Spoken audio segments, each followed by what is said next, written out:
Have you ever noticed that some people treat your heart like an Airbnb?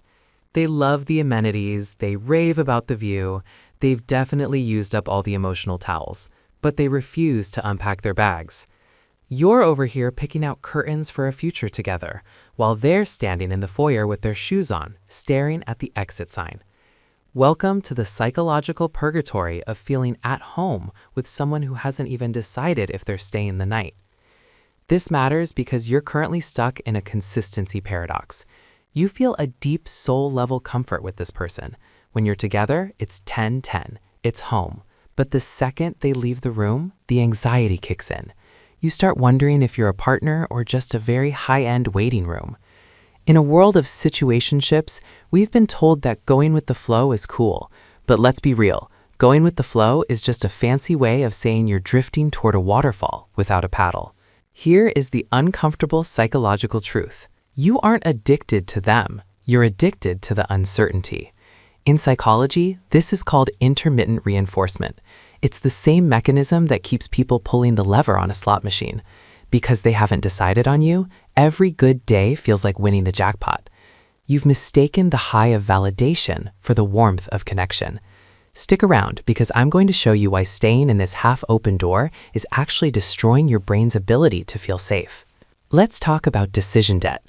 Every day someone hasn't decided about you, they are taking out a loan on your mental health. You think you're being patient and understanding.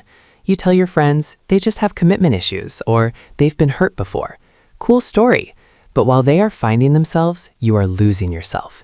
Your brain is literally in a state of chronic stress because it cannot find a predictable pattern. You are living in a house where the landlord might change the locks at 3 a.m. That isn't a home. That's a hostage situation with better snacks. Why do we stay? Because the human brain is wired to find home in the familiar, even if the familiar is painful. If you grew up having to earn love or convince someone to see your value, this undecided person feels like home because they match your childhood blueprint. You aren't chasing a person, you're chasing the resolution of an old wound. But here's the kicker. A person who is undecided has actually already made a decision. They've decided that your peace of mind is a fair price to pay for their comfort. They've decided that maybe is enough for you. The move isn't to wait for them to unpack. The move is to realize that you can't build a foundation on someone else's maybe. Stop being a luxury suite for someone who only wants a layover. You deserve someone who walks in, kicks off their shoes, and says, "I'm home," and actually means it.